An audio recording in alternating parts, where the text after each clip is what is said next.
जय हिंद। इससे पिछले वाले सेशन में हमने बात की थी फंडामेंटल राइट्स के बारे में। इंडियन पॉलिटी के अंदर फंडामेंटल राइट्स के साथ साथ parliament is one of the most important chapter. आज के सेशन में हम पूरे के पूरे पार्लियामेंट के बारे में प्रीलिम्स के पॉइंट ऑफ व्यू से रिवाइज करेंगे, प्रीलिम्स के पॉइंट ऑफ व्यू से पढ़ेंगे। देखो शुरू करते हैं। ये हमें पता है कि पार्लियामेंट की बातचीत हमारे कॉन्स्टिट्यूशन के पार्ट 5 में की गई है, आर्टिकल 79 से लेके आर्टिकल 122 तक में की गई है। हमारे कॉन्स्टिट्यूशन के पार्ट 5 में बात की गई है पार्लियामेंट के बारे में। Parliament is the legislative organ of the union government. Union government का लेजिस्लेटिव ऑर्गन है पार्लियामेंट। हमने पार्लियामेंट्री फॉर्म ऑफ गवर्नमेंट को अडॉप्ट किया और इसलिए इसे Westminster model of government भी बुलाया जाता है। बेहद सिंपल ईजी सी बातचीत है। हमारा इंडियन पार्लियामेंट 3 चीज़ों से मिलकर बना हुआ है। इंडियन पार्लियामेंट के 3 पार्ट्स हैं। कौन कौन से 3 पार्ट्स हैं? एक है प्रेसिडेंट, दूसरा है काउंसिल ऑफ स्टेट्स और तीसरा है house of people. Indian parliament के 3 पार्ट्स हैं। कौन कौन से 3 पार्ट्स हैं? एक है प्रेसिडेंट, दूसरा है काउंसिल ऑफ स्टेट्स और तीसरा है हाउस ऑफ पीपल। हालांकि हमारे जो प्रेसिडेंट हैं वो लोकसभा राज्यसभा के मेंबर नहीं होते हैं, वो लोकसभा राज्यसभा की सेटिंग्स में भी पार्टिसिपेट नहीं करते हैं, लेकिन इसके बावजूद president is an integral part of the parliament because Lok Sabha Rajya Sabha से जो भी बिल पास होकर आता है वो बिल तब तक एक्ट नहीं बन सकता जब तक कि उसको प्रेसिडेंट की एसेंट ना मिले। इसलिए president is an integral part of the parliament. President के अलावा काउंसिल ऑफ स्टेट्स होती है। 1954 में काउंसिल ऑफ स्टेट्स को हिंदी नाम दिया गया और बुलाया गया राज्यसभा। काउंसिल ऑफ स्टेट्स को अपर हाउस भी बुलाया जाता है, सेकंड चेंबर भी बुलाया जाता है, हाउस ऑफ एल्डर्स भी बुलाया जाता है। एक प्रेसिडेंट, दूसरा काउंसिल ऑफ स्टेट्स और तीसरा होता है हाउस ऑफ पीपल। 1954 में हाउस ऑफ पीपल को बुलाया गया लोकसभा। हाउस ऑफ पीपल को लोअर हाउस भी बुलाया जाता है, फर्स्ट चैम्बर भी बुलाया जाता है और पॉपुलर हाउस भी बुलाया जाता है। बेहद सिंपल। हमारे पार्लियामेंट के 3 पार्ट्स हैं। कौन कौन से 3 पार्ट्स हैं? एक है प्रेसिडेंट, दूसरा है राज्यसभा और तीसरा है लोकसभा। और इस कॉन्टेक्स्ट में हमने ब्रिटिश पैटर्न को फॉलो किया है। ब्रिटेन का जो पार्लियामेंट है वो लगभग सेम हमारे जैसा है। हमारे यहाँ पे होता है प्रेसिडेंट, ब्रिटेन के पार्लियामेंट में होता है क्राउन, ब्रिटेन के पार्लियामेंट में होता है किंग। हमारे यहाँ पे काउंसिल ऑफ स्टेट्स और ब्रिटेन के पार्लियामेंट में होता है हाउस ऑफ लॉर्ड्स। हमारे यहाँ पे हाउस ऑफ पीपल और ब्रिटेन के पार्लियामेंट में होता है हाउस ऑफ कॉमन्स। तो इस कॉन्टेक्स्ट में हमने ब्रिटिश पैटर्न को फॉलो किया है। यूएस में सिचुएशन थोड़ी सी अलग है। यूएस का जो प्रेसिडेंट होता है वो लेजिस्लेचर का, वहाँ के सीनेट का पार्ट नहीं होता है। बेहद सिंपल इजी सी बातचीत। पार्लियामेंट की बातचीत हमारे कॉन्स्टिट्यूशन के पार्ट 5 में की गई है। Parliament is the legislative organ of the union government. हमारे पार्लियामेंट के 3 पार्ट्स हैं। कौन कौन से 3 पार्ट्स हैं? एक होता है प्रेसिडेंट, दूसरा राज्यसभा और तीसरा लोकसभा। और इस कॉन्टेक्स्ट में हमने ब्रिटिश पैटर्न को फॉलो किया है। राज्यसभा के कंपोजिशन की अगर बात करें तो राज्यसभा की मैक्सिमम स्ट्रेंथ कितनी हो सकती है? 250 मेंबर्स। राज्यसभा की मैक्सिमम स्ट्रेंथ कितनी हो सकती है? 250 मेंबर्स। और ये जो 250 मेंबर्स हैं इनमें से 238 मेंबर्स स्टेट्स और यूनियन टेरिटरी से आते हैं और इनडायरेक्ट इलेक्शन के थ्रू आते हैं। और 12 मेंबर्स को नॉमिनेट किया जाता है। और ये जो 12 मेंबर्स नॉमिनेट किए जाते हैं इनको नॉमिनेट करने का काम किसका है? प्रेसिडेंट का है। और राज्यसभा में ये जो सीट्स हैं इन सीट्स को किस तरीके से अलोकेट किया जाएगा उस अलोकेशन की बातचीत कहाँ पे की गई है? 4th शेड्यूल में की गई है। बहुत सिंपल। राज्यसभा के कंपोजिशन की अगर बात करें तो राज्यसभा की मैक्सिमम स्ट्रेंथ कितनी हो सकती है? 250 मेंबर्स हो सकती है। ये जो 250 मेंबर्स हैं इनमें से 238 मेंबर्स स्टेट और यूनियन टेरिटरी से आते हैं, इनडायरेक्ट इलेक्शन के थ्रू आते हैं। और 12 मेंबर्स को नॉमिनेट किया जाता है और नॉमिनेट करने का काम किसका है? प्रेसिडेंट का है। राज्यसभा के अंदर ये जो सीट्स का अलोकेशन है इसकी बातचीत कहाँ पे की गई है? 4th शेड्यूल में की गई है। अच्छा, राज्यसभा के अंदर स्टेट्स का रिप्रेजेंटेशन किस तरीके से होता है? बहुत सिंपल है। स्टेट की जो लेजिस्लेटिव असेंबली होती है उसके इलेक्टेड मेंबर्स, और यहाँ पे ध्यान देना, लेजिस्लेटिव असेंबली के इलेक्टेड मेंबर्स इलेक्ट करते हैं राज्यसभा के लिए मेंबर्स को। System of proportional representation by means of single transferable vote system को फॉलो किया जाता है। और ये जो सीट्स का अलोकेशन है ये किया जाता है on the basis of population. दो इंपॉर्टेंट चीज़ें, एक तो लेजिस्लेटिव असेंबली के इलेक्टेड मेंबर्स इलेक्ट करते हैं राज्यसभा के मेंबर्स को, और दूसरा सीट्स का जो अलोकेशन है वो किया जाता है on the basis of population. US में सिस्टम थोड़ा सा अलग है। यूएस में हर स्टेट से 2 मेंबर्स आते हैं इररिस्पेक्टिव ऑफ कि वहाँ पॉपुलेशन कितनी है, लेकिन हमारे यहाँ पे on the basis of population seats का अलोकेशन किया जाता है राज्यसभा के अंदर। यूटीज के रिप्रेजेंटेशन की अगर बात करें तो राज्यसभा के अंदर सिर्फ 3 यूटीज को रिप्रेजेंटेशन मिली है। कौन कौन सी 3 यूटीज हैं? एक है दिल्ली, दूसरी है पुडुचेरी और तीसरी है जम्मू एंड कश्मीर। बेहद सिंपल इजी सी बातचीत है। फिर बात आती है लोकसभा के कंपोजिशन के बारे में, और लोकसभा की मैक्सिमम स्ट्रेंथ कितनी है? 550 मेंबर्स। और ये जो 550 मेंबर्स हैं इनमें से 530 मेंबर्स आते हैं स्टेट से और 20 मेंबर्स आते हैं यूनियन टेरिटरी से। 530 मेंबर्स आते हैं स्टेट से और 20 मेंबर्स आते हैं यूनियन टेरिटरी से, और ये सारे मेंबर्स डायरेक्ट इलेक्शंस के थ्रू आते हैं। लोकसभा के अंदर नॉमिनेटेड मेंबर्स होते ही नहीं हैं। 2020 से पहले तक लोकसभा के अंदर भी 2 एंग्लो इंडियंस को नॉमिनेट किया जाता था, लेकिन फिर 104th कॉन्स्टिट्यूशनल अमेंडमेंट एक्ट लाया गया 2019 में, और ये जो 104th कॉन्स्टिट्यूशनल अमेंडमेंट एक्ट है इसके थ्रू ये जो एंग्लो इंडियंस को नॉमिनेट किया जाता था लोकसभा के अंदर, इसको डिसकंटिन्यू कर दिया गया, इसको खत्म कर दिया गया। तो आज की डेट में लोकसभा के अंदर नॉमिनेटेड मेंबर्स होते ही नहीं हैं। लोकसभा के अंदर स्टेट्स की रिप्रेजेंटेशन किस तरीके से होती है? डायरेक्ट इलेक्शन होता है on the basis of universal adult suffrage. UTs से भी डायरेक्ट इलेक्शन के थ्रू ही मेंबर्स चुन के आते हैं लोकसभा में।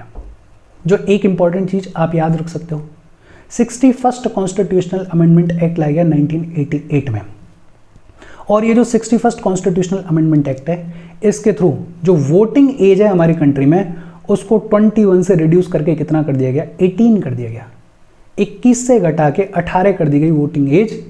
किस अमेंडमेंट के through? 61st constitutional amendment act, जिसको लाया गया था 1988 में। बहुत सिंपल बातचीत है। अच्छा, ये जो लोकसभा के लिए इलेक्शंस होते हैं, इन इलेक्शंस के लिए हर एक स्टेट को टेरिटोरियल कॉन्स्टिट्यूएंसीज में डिवाइड किया जाता है। हर एक स्टेट को टेरिटोरियल कॉन्स्टिट्यूएंसीज में डिवाइड किया जाता है और यूनिफॉर्मिटी ऑफ रिप्रेजेंटेशन को एंश्योर किया जाता है 2 केसेस में। 2 केसेस में यूनिफॉर्मिटी ऑफ रिप्रेजेंटेशन को एंश्योर किया जाता है। एक तो बिटवीन डिफरेंट स्टेट्स, मतलब डिफरेंट स्टेट्स में जो पॉपुलेशन है और जितनी नंबर ऑफ लोकसभा सीट्स उन स्टेट्स को अलॉट की जा रही हैं, उस पॉपुलेशन और नंबर ऑफ लोकसभा सीट्स का जो रेशियो है वो सभी स्टेट्स के लिए सेम होना चाहिए। तो between different states uniformity of representation को इंश्योर किया जाता है। और दूसरा, between different constituencies in the same state also uniformity of representation को इंश्योर किया जाता है। एक स्टेट के अंदर जो अलग अलग टेरिटोरियल कॉन्स्टिट्यूएंसीज बनाई गई हैं, उन टेरिटोरियल कॉन्स्टिट्यूएंसीज में जो पॉपुलेशन है और जो सीट है उसका जो रेशियो है वो भी सेम होना चाहिए, वहां भी यूनिफॉर्मिटी ऑफ रिप्रेजेंटेशन होनी चाहिए। स्टेट्स को टेरिटोरियल कॉन्स्टिट्यूएंसीज में डिवाइड किया जाता है और यूनिफॉर्मिटी ऑफ रिप्रेजेंटेशन इंश्योर की जाती है 2 लेवल्स पे, एक तो बिटवीन डिफरेंट स्टेट्स और दूसरा between different constituencies in the same state. दूसरा, हर एक सेंसस के बाद रीएडजस्टमेंट किया जाता है। 2 लेवल्स पर रीएडजस्टमेंट किया जाता है। एक तो allocation of Lok Sabha seats to the states. States को ये जो लोकसभा की सीट्स अलोकेट की जाती हैं इनको हर एक सेंसस के बाद रीएडजस्ट किया जाता है। देखो ऊपर लिखा हुआ है कि हमें डिफरेंट स्टेट्स के बीच में यूनिफॉर्मिटी ऑफ रिप्रेजेंटेशन को इंश्योर करना है। अब हर 10 साल के बाद स्टेट्स में पॉपुलेशन बढ़ जाएगी या घट जाएगी, कुछ ना कुछ चेंजेस पाएंगे, तो उसके हिसाब से ये जो लोकसभा सीट्स का अलोकेशन है इसको भी रीएडजस्ट करने की जरूरत होती है। प्रीलिम्स के पॉइंट ऑफ व्यू से एक जो इंपॉर्टेंट चीज है वो क्या है? 84th कॉन्स्टिट्यूशनल अमेंडमेंट एक्ट लाया गया 2001 में, और ये जो 84th कॉन्स्टिट्यूशनल अमेंडमेंट एक्ट लाया गया इसके थ्रू ये जो लोकसभा की सीट्स का अलोकेशन है इसको 2026 तक फ्रीज कर दिया गया, रोक दिया गया। और ये जो अलोकेशन किया गया था ये किया गया था 1971 सेंसस की पॉपुलेशन डेटा के हिसाब से। 1971 से लेके अब तक पॉपुलेशन में बहुत सारे चेंजेस आ गए हैं, लेकिन उसके बावजूद जो लोकसभा सीट्स का अलोकेशन है वो इसी 1971 लेवल पे फ्रीज किया गया है। कब तक के लिए? 2026 तक के लिए। किस अमेंडमेंट के through? 84th constitutional amendment act of 2001 के थ्रू। और दूसरा रीएडजस्टमेंट किया जाता है division of each state in territorial constituencies. हर एक स्टेट की जो टेरिटोरियल कॉन्स्टिट्यूएंसीज हैं उनको भी डिलिमिट किया जाता है। और यहां प्रीलिम्स के पॉइंट ऑफ व्यू से आपको क्या याद रखना है? 87th constitutional amendment act of 2003 के थ्रू जो डीलिमिटेशन किया गया था, जो टेरिटोरियल कॉन्स्टिट्यूएंसीज को डिवाइड किया गया था, वो किया गया 2001 सेंसस पॉपुलेशन लेवल्स के हिसाब से। जो लोकसभा की सीट्स अलोकेट की गई हैं स्टेट्स को, उनको फ्रीज कर दिया गया है 2026 तक 1971 सेंसस पॉपुलेशन डेटा के हिसाब से। और जो टेरिटोरियल कॉन्स्टिट्यूएंसीज का डीलिमिटेशन किया गया है, वो डीलिमिटेशन किया गया है 2001 सेंसस पॉपुलेशन डेटा के हिसाब से। और इस पे आजकल खूब सारी बातचीत चल रही है। बातचीत क्यों चल रही है? या फिर ये कहें कि 1971 का जो सेंसस का पॉपुलेशन का डेटा है उसी को क्यों यूज कर रहे हैं, आगे क्यों नहीं बढ़ रहे हैं हम? आगे नहीं बढ़ने का एक रीजन है। 1970s में जो सेंट्रल गवर्नमेंट है वो ये कह रही थी कि हमें पॉपुलेशन को कंट्रोल करने के ऊपर ध्यान देना चाहिए। बहुत सारे पॉपुलेशन कंट्रोल के मेजर्स लाए गए थे। और ये जो पॉपुलेशन कंट्रोल मेजर्स हैं, इनमें सदर्न स्टेट्स ने बहुत अच्छा परफॉर्म किया, और जो नदर्न स्टेट्स हैं, यूपी है, बिहार है, ऐसे जो स्टेट्स हैं, ये फेल हो गए। यूपी, बिहार, यहाँ पॉपुलेशन खूब बढ़ी, सदर्न स्टेट्स की पॉपुलेशन नहीं बढ़ी। अब देखो कि यहाँ तो यूपी, बिहार में पॉपुलेशन बढ़ रही है। अब अगर पॉपुलेशन के हिसाब से लोकसभा सीट्स को रीएडजस्ट करें तो यूपी, बिहार को ज़्यादा सीट्स मिलेंगी, और सदर्न स्टेट्स जिन्होंने बेहतर काम किया पॉपुलेशन कंट्रोल में, उनकी सीट्स नहीं बढ़ेंगी। मतलब पॉलिटिकल लेवल पे अगर देखें तो यूपी, बिहार जो कि फेल हो गए पॉपुलेशन को कंट्रोल करने में, उनको पॉलिटिकल लेवल पे फायदा हो रहा है, उनको ज़्यादा लोकसभा की सीट्स मिलेंगी। और सदर्न स्टेट्स जिन्होंने बेहतर काम किया पॉपुलेशन कंट्रोल में, उनको नुकसान हो रहा है पॉलिटिकल लेवल पे।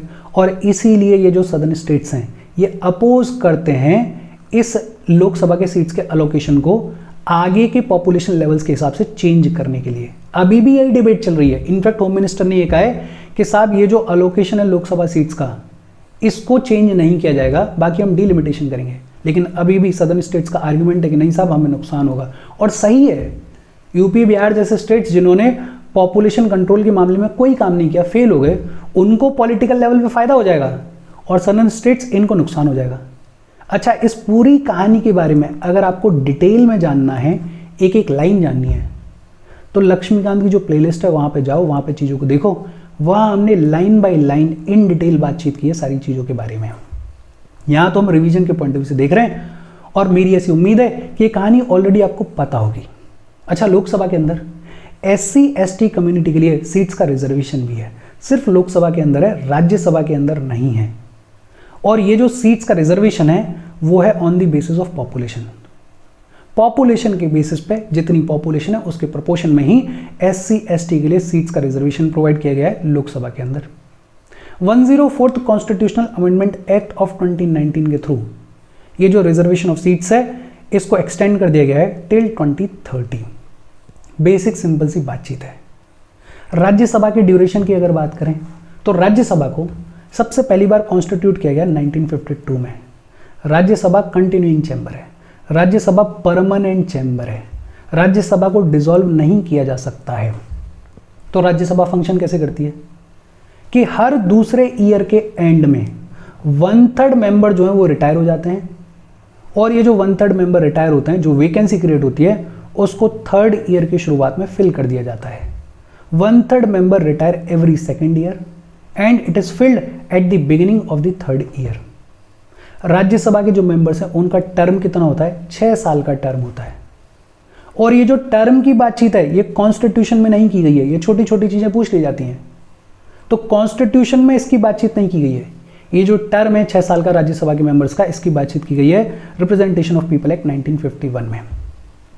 लोकसभा के ड्यूरेशन की अगर बात करें तो लोकसभा का नॉर्मली ड्यूरेशन होता है 5 साल का, लेकिन हमें ये पता है कि प्रेसिडेंट अगर चाहें तो टर्म खत्म होने से पहले भी लोकसभा को डिसॉल्व कर सकते हैं, और प्रेसिडेंट के डिसीजन को क्वेश्चन भी नहीं किया जा सकता है। बट हमें ये भी पता है कि प्रेसिडेंट अपनी इच्छा से कुछ भी नहीं करते हैं। प्रेसिडेंट काम करते हैं on the aid and advice of council of ministers. अच्छा, अभी रिसेंटली एक बिल बहुत न्यूज़ में रहा, constitution 129th amendment bill of 2024, basically one nation one election bill. और ये जो बिल है इसमें 2-3 मोटी मोटी बातें कही गई। एक तो ये आर्टिकल 83 को अमेंड करने की बात करता है, और आर्टिकल 83 को अमेंड करके ये बिल क्या कहता है कि अगर लोकसभा अपना टर्म पूरा होने से पहले डिसॉल्व हो जाती है किसी भी रीजन की वजह से, तो जो नेक्स्ट लोकसभा बनाई जाएगी वो बनाई जाएगी only for the unexpired term. जितना टर्म बचा हुआ है सिर्फ उसी टर्म के लिए नई लोकसभा को बनाया जाएगा, ऐसा कहा जा रहा है 83 को अमेंड करके।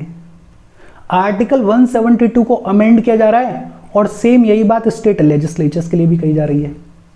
और एक नया आर्टिकल 82A ऐड किया गया है, और इस आर्टिकल 82A में बहुत सारे प्रोविजंस दिए गए हैं वन नेशन वन इलेक्शन को इंश्योर करने के लिए। हालांकि ये जो बिल है इसको अभी जॉइंट कमेटी के पास में फॉरवर्ड कर दिया गया है, तो इसके बारे में भी आपको पता होना चाहिए। मैं ऐसी उम्मीद कर रहा हूँ कि करंट अफेयर्स में आपने इसके बारे में पढ़ा होगा। एटलीस्ट आपको ये तो पता होना चाहिए कि अगर साइमल्टेनियस इलेक्शंस होते हैं तो उसके क्या एडवांटेजेस होते हैं, क्या डिसएडवांटेजेस होते हैं, कौन सी कंट्रीज में प्रैक्टिस किए जाते हैं, इंडिया में सिचुएशन क्या रही है, हिस्ट्री क्या रही है, और ये जो बिल हैं इसके जो प्रोविजंस हैं वो मोटा मोटा क्या कहते हैं वो आपको पता होना चाहिए, उनको आपको देखना चाहिए। अच्छा, अगर क्वालिफिकेशंस की बात करें, किसी इंसान को लोकसभा का या राज्यसभा का मेंबर बनना है तो क्वालिफिकेशंस क्या है? एक तो वो इंडियन सिटीजन होना चाहिए, बट ऑब्वियस सी बात है। दूसरा, ओथ ऑफ अफर्मेशन लेनी पड़ती है। तीसरा, अगर आपको राज्यसभा का मेंबर बनना है तो आपकी उम्र कम से कम 30 साल होनी चाहिए, और अगर आपको लोकसभा का मेंबर बनना है तो आपकी उम्र कम से कम 25 साल होनी चाहिए। और चौथा, ही और she should be registered as elector for parliamentary constituency. Parliamentary constituency के लिए आप इलेक्टोर के तौर पर रजिस्टर्ड होने चाहिए। ये क्वालिफिकेशंस भी बेहद ईजी हैं, ये भी आपको पता होंगी। डिस्क्वालिफिकेशन की अगर बात करें तो कुछ डिस्क्वालिफिकेशंस की बातचीत की गई है कॉन्स्टिट्यूशन में, जैसे अनसाउंड माइंड का कोई इंसान है, इनसॉल्वेंट डिक्लेयर कर दिया गया है, या कोई इंसान किसी ऑफिस ऑफ प्रॉफिट को होल्ड करता है, तो ये जो डिस्क्वालिफिकेशंस हैं इनकी बात की गई है कॉन्स्टिट्यूशन में।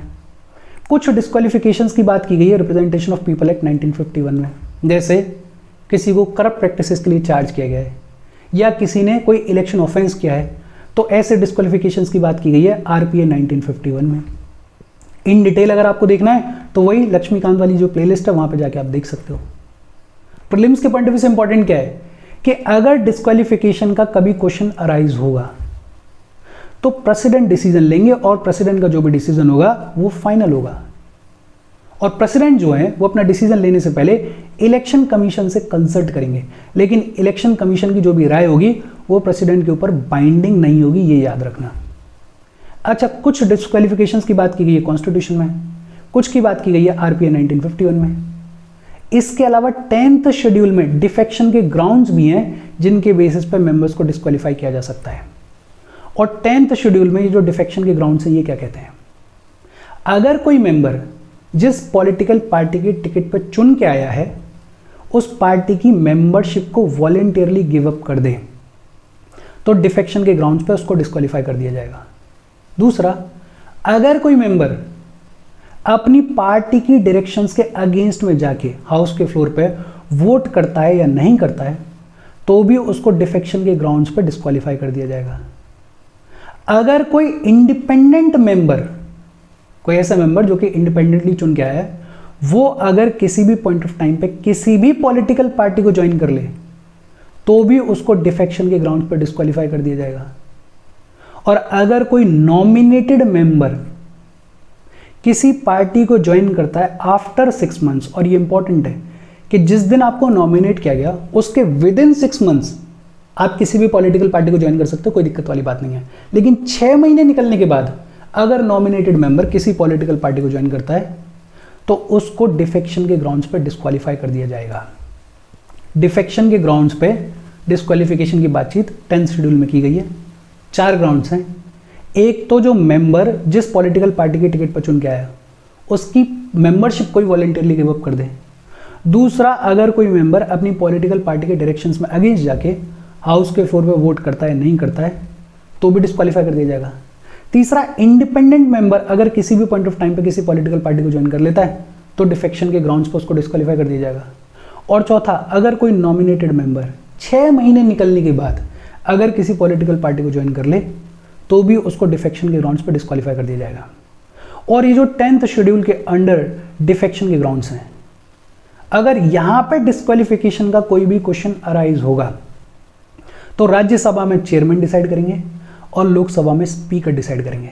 देखो, कॉन्स्टिट्यूशन में और आरपीए में जो डिस्क्वालिफिकेशन के ग्राउंड्स दे रखे हैं, वहां पे अगर कोई क्वेश्चन अराइज होगा तो कौन डिसाइड करेगा? प्रेसिडेंट डिसाइड करेंगे और प्रेसिडेंट का डिसीजन फाइनल होगा। लेकिन 10th शेड्यूल के अंदर जो डिफेक्शन के ग्राउंड्स दे रखे हैं, वहां पे अगर डिस्क्वालिफिकेशन का कोई क्वेश्चन अराइज होगा तो राज्यसभा में चेयरमैन डिसाइड करेंगे और लोकसभा में स्पीकर डिसाइड करेंगे। एक केस है कियोतो होलोन केस ऑफ 1992। ये जो कियोतो होलोन केस ऑफ 1992 है, इसमें कोर्ट ने ये बोला कि ये जो चेयरमैन या स्पीकर का डिसीजन है, it is subjected to judicial review. Basic simple सी बातचीत है। अच्छा, सीट्स के वेकेटिंग के बारे में अगर बात करें, और ये जो वेकेटिंग ऑफ सीट्स है इसकी बातचीत की गई है रिप्रेजेंटेशन ऑफ पीपल एक्ट में। क्या सिनेरियो है? अगर कोई मेंबर लोकसभा और राज्यसभा दोनों के लिए इलेक्ट हो जाता है तो उसके पास में 10 दिन का टाइम होता है डिसाइड करने के लिए। 10 दिन में डिसाइड कर लेगा, अच्छी बात है। अगर नहीं डिसाइड करेगा तो जो राज्यसभा की सीट होगी वो ऑटोमेटिकली वेकेट हो जाएगी। अगर कोई मेंबर लोकसभा और राज्यसभा दोनों के लिए इलेक्ट हो जाता है तो 10 दिन में डिसाइड करो कि आपको किस सीट पर रहना है, अदरवाइज राज्यसभा की सीट आपकी ऑटोमेटिकली वेकेट हो जाएगी। अगर कोई ऐसा मेंबर है जो कि एक हाउस का मेंबर है और दूसरे के लिए इलेक्ट हो जाता है तो जो पहले हाउस की सीट होती है वो ऑटोमेटिकली वेकेट हो जाती है। अगर कोई मेंबर 2 सीट्स के लिए चुन के आ जाता है तो 2 में से किसी एक सीट को चुनो, डिसाइड करो, अदरवाइज दोनों वेकेट हो जाएंगी। ये सारी बातचीत कहाँ की गई है? आरपीए में की गई है। अगर कोई मेंबर लोकसभा और राज्यसभा दोनों के लिए इलेक्ट हो जाता है तो 10 दिन में डिसाइड करो, अदरवाइज राज्यसभा की सीट आपकी वेकेट हो जाएगी। अगर कोई सिटिंग मेंबर दूसरे हाउस के लिए इलेक्ट हो जाता है तो पहले हाउस में जो सीट होती है वो वेकेट हो जाती है। अगर कोई मेंबर हाउस की 2 सीट्स के लिए इलेक्ट हो जाता है तो डिसाइड करो किस सीट पे आपको रहना है, अदरवाइज दोनों आपकी सीट वेकेट हो जाएंगे। अगर कोई ऐसा मेंबर है जो कि पार्लियामेंट और स्टेट लेजिस्लेचर दोनों के लिए इलेक्ट हो गया है तो 14 दिन का टाइम दिया जाता है डिसाइड करने के लिए। 14 दिन में डिसाइड करो, अदरवाइज पार्लियामेंट की आपकी जो सीट है वो खाली हो जाएगी। इसके अलावा और भी ग्राउंड्स हैं जिनकी बेसिस पे सीट्स को वेकेट किया जाता है। अगर कोई मेंबर हाउस की परमिशन के बिना 60 दिन तक एब्सेंट है हाउस से तो भी उसकी सीट को वेकेट कर दिया जाता है। लेकिन ध्यान रखना कि ये जो 60 दिन हैं, इनमें कोई भी ऐसा दिन काउंट नहीं किया जाता जब हाउस 4 या 4 से ज़्यादा दिन के लिए एडजर्न होता है या प्रोरोग्यूट होता है। अगर किसी मेंबर को रिजाइन करना है तो राज्यसभा में रेजिग्नेशन किसको देना होता है? चेयरमैन को देना होता है। और लोकसभा में रेजिग्नेशन किसको देना होता है? स्पीकर को देना होता है। एक और बेहद इंपॉर्टेंट चीज, अगर कोई डिस्क्वालिफाइड पर्सन पार्लियामेंट के लिए इलेक्ट हो जाता है तो उस इलेक्शन को वॉइड डिक्लेयर करने की पावर किसके पास में है? हाई कोर्ट के पास में पावर है। अगर कोई डिस्क्वालिफाइड मेंबर पार्लियामेंट के लिए इलेक्ट हो जाता है तो उस इलेक्शन को वॉइड डिक्लेयर करने की पावर किसके पास में है? हाई कोर्ट के पास में है। और ये जो बातचीत है ये कॉन्स्टिट्यूशन में नहीं कही गई है, ये कहाँ कही गई है? रिप्रेजेंटेशन ऑफ पीपल एक्ट 1951 में कही गई है। 2 चीज़ें इंपॉर्टेंट हो जाती हैं कि एक तो अगर कोई डिस्क्वालिफाइड मेंबर पार्लियामेंट के लिए इलेक्ट हो जाता है तो इलेक्शन को वॉइड कौन डिक्लेयर करता है? हाई कोर्ट डिक्लेयर करता है। और दूसरी इंपॉर्टेंट चीज़ क्या है कि ये बात कॉन्स्टिट्यूशन में नहीं कही गई है, कहाँ कही गई है? रिप्रेजेंटेशन ऑफ पीपल एक्ट 1951 में कही गई है। ये भी बेसिक सिंपल सी बातचीत है। अच्छा, जो भी मेंबर्स होते हैं उनको ओथ लेनी होती है। ओथ कौन दिलाता है? प्रेसिडेंट दिलाते हैं, या प्रेसिडेंट इस पर्पस के लिए अपनी बिहाफ पे किसी और इंसान को अपॉइंट कर देते हैं, वो ओथ दिला देता है। बड़ी सिंपल सी बातचीत है। पार्लियामेंट के प्रेसाइडिंग ऑफिसर्स की बात करें तो लोकसभा में स्पीकर होता है, डेप्यूटी स्पीकर होता है। लोकसभा के स्पीकर की अगर बात करें तो लोकसभा के जो मेंबर्स होते हैं वो आपस में से किसी एक मेंबर को इलेक्ट करते हैं as speaker of Lok Sabha. Important क्या है? स्पीकर के इलेक्शन की जो डेट है वो कौन डिसाइड करता है? प्रेसिडेंट डिसाइड करता है। स्पीकर के इलेक्शन की डेट कौन डिसाइड करता है? प्रेसिडेंट डिसाइड करता है। जितना जल्दी हो सके उतना जल्दी। और एक और इंपॉर्टेंट चीज, स्पीकर को अगर किसी भी पॉइंट ऑफ टाइम पे रिजाइन करना है तो वो रिजाइन किसको करता है? डेप्यूटी स्पीकर को करता है। अब सुनने में ऐसा लगता है कि डेप्यूटी स्पीकर को क्यों कर रहा है, लेकिन ऐसा है। स्पीकर अपना रेजिग्नेशन किसको देता है? डेप्यूटी स्पीकर को देता है। स्पीकर के इलेक्शन की डेट कौन डिसाइड करता है? प्रेसिडेंट डिसाइड करते हैं। स्पीकर को रिमूव भी किया जा सकता है। रिमूव कैसे किया जा सकता है? एक रेजोल्यूशन लाया जाएगा रिमूवल का, और उसको लोकसभा के जो देन मेंबर्स हैं उन देन मेंबर्स की मेजॉरिटी के साथ में पास किया जाएगा। बेसिकली इफेक्टिव मेजॉरिटी के साथ में पास किया जाएगा। लेकिन 2-3 कंडीशंस और हैं कि इफेक्टिव मेजॉरिटी तो चाहिए, वो तो बात की बात है, लेकिन ये जो रिमूवल का रेजोल्यूशन है इसको लाने के लिए 14 दिन पहले नोटिस देना पड़ता है, और इसको एडमिट करने के लिए कम से कम 50 मेंबर्स का सपोर्ट भी चाहिए। बहुत सिंपल, स्पीकर को रिमूव किया जा सकता है, लेकिन ये जो रिमूवल का रेजोल्यूशन है इसको 14 दिन पहले नोटिस देना पड़ता है, और 50 मेंबर्स का सपोर्ट होगा तभी ये एडमिट होगा, और फिर इसको पास करने के लिए इफेक्टिव मेजॉरिटी की ज़रूरत होती है। अच्छा, जब ये रिमूवल का रेजोल्यूशन लोकसभा में आ जाता है स्पीकर के अगेंस्ट में, तो स्पीकर उस ड्यूरेशन में हाउस को प्रेसाइड नहीं कर सकता है। हाउस को प्रेसाइड नहीं करेगा, कास्टिंग वोट नहीं डालेगा, लेकिन हाँ नॉर्मल वोटिंग जो फर्स्ट इंस्टेंस में वोटिंग होती है उसमें पार्टिसिपेट करेगा। कास्टिंग वोट क्या होता है होपफुली आपको पता होगा। अच्छा, एक और इंपॉर्टेंट चीज़, जब लोकसभा डिसॉल्व होती है तो स्पीकर अपने ऑफिस को खाली नहीं करता है। स्पीकर ऑफिस में तब तक बना रहता है जब तक कि न्यूली इलेक्टेड लोकसभा नहीं मिलती है। तो न्यूली इलेक्टेड लोकसभा जब तक मिलती है तब तक स्पीकर अपने ऑफिस में बना रहता है। स्पीकर बड़ा इंपॉर्टेंट आदमी है। He is the principal spokesperson of the house. Lok Sabha का प्रिंसिपल स्पोक्स पर्सन है। Guardian of powers and privileges of members. House की जो पावर्स हैं, मेंबर्स की जो पावर्स हैं, प्रिविलेजेस हैं, उनका गार्डियन भी कौन है? स्पीकर है। स्पीकर को ये जो पावर्स मिलती हैं वो पावर्स कहाँ से मिलती हैं? कुछ तो कॉन्स्टिट्यूशन ने प्रोवाइड किए हैं, कुछ रूल ऑफ प्रोसीजर के थ्रू आती हैं, कुछ conduct of business of Lok Sabha के थ्रू आती हैं, और कुछ पार्लियामेंट्री कन्वेंशंस के थ्रू मिली हुई हैं। स्पीकर का मेन काम है हाउस के ऑर्डर को और डेकोरम को मेंटेन करना। हाउस के अंदर कॉन्स्टिट्यूशन को, रूल्स ऑफ प्रोसीजर को, conduct of business of Lok Sabha को, पार्लियामेंट्री प्रेसिडेंट्स को, उन सब को इंटरप्रेट करने का काम किसका है? स्पीकर का है। कॉन्स्टिट्यूशन में जो भी लिखा हुआ है, रूल्स ऑफ प्रोसीजर वगैरह में जो भी लिखा हुआ है, उसका इंटरप्रिटेशन, फाइनल इंटरप्रिटेशन हाउस के अंदर कौन करता है? स्पीकर करता है। अगर कोरम नहीं है तो हाउस को सस्पेंड और एडजर्न करने का काम भी किसका है? स्पीकर का है। कोरम का मतलब क्या होता है? Minimum number of members required to begin the functioning of house, to begin the functioning of Lok Sabha, उसको बोलते हैं कोरम। और लोकसभा के लिए कोरम कितना चाहिए? 1/10 of the total strength of house. Total strength of house के जो 1/10 मेंबर्स अगर प्रेजेंट होंगे, कम से कम 1/10 मेंबर्स अगर प्रेजेंट होंगे तो ही हाउस की फंक्शनिंग की शुरुआत होगी। तो 1/10 members of the total strength of house is known as quorum. Casting vote डालता है स्पीकर। किसी मैटर पर वोटिंग हुई लोकसभा के अंदर और सिचुएशन ऐसी हो गई कि टाई हो गया, तो टाई के केस में उस टाई को ब्रेक करने के लिए स्पीकर एक वोट डालता है जिसको बुलाया जाता है कास्टिंग वोट। अगर किसी मैटर पर ज्वाइंट सेटिंग होती है तो उसको प्रेसाइड कौन करता है? स्पीकर करता है। कोई बिल मनी बिल है या नहीं है वो भी कौन बताता है? स्पीकर बताता है। जितनी भी पार्लियामेंट्री कमेटीज होती हैं उनके चेयरमैन को अपॉइंट करने का काम किसका होता है? स्पीकर का होता है। जो इंडियन पार्लियामेंट्री ग्रुप होता है उस इंडियन पार्लियामेंट्री ग्रुप का एक्स ऑफिशियो चेयरमैन भी कौन होता है? स्पीकर होता है। और ये बेहद इंपॉर्टेंट है। Business advisory committee, rules committee और जनरल पर्पस कमेटी का चेयरमैन भी कौन होता है? स्पीकर होता है। देखो 2-3 इंपॉर्टेंट चीजें। एक तो कोरम याद रख लेना, कोरम कितना होता है? 1/10 of the total strength of house. दूसरा, कोई भी बिल मनी बिल है या नहीं है वो भी कौन डिसाइड करता है? स्पीकर डिसाइड करता है। तीसरा, इंडियन पार्लियामेंट्री ग्रुप का एक्स ऑफिशियो चेयरमैन होता है speaker. Business advisory committee, rules committee और जनरल पर्पस कमेटी का भी चेयरमैन कौन होता है? Speaker is the chairman. फिर दूसरा प्रिसाइडिंग ऑफिसर लोकसभा में कौन है? Deputy speaker. लोकसभा के जो मेंबर्स हैं वो आपस में से ही किसी एक मेंबर को इलेक्ट करते हैं डेप्यूटी स्पीकर के तौर पर। डेप्यूटी स्पीकर की जो डेट ऑफ इलेक्शन है वो कौन डिसाइड करता है? स्पीकर डिसाइड करता है। देखो, स्पीकर की जो डेट ऑफ इलेक्शन है वो कौन डिसाइड करता है? प्रेसिडेंट डिसाइड करता है। लेकिन डेप्यूटी स्पीकर की जो डेट ऑफ इलेक्शन है वो कौन डिसाइड करता है? स्पीकर डिसाइड करता है। अगर डेप्यूटी स्पीकर को रिजाइन करना है तो किसको करेगा? स्पीकर को करेगा। डेप्यूटी स्पीकर को भी रिमूव किया जा सकता है।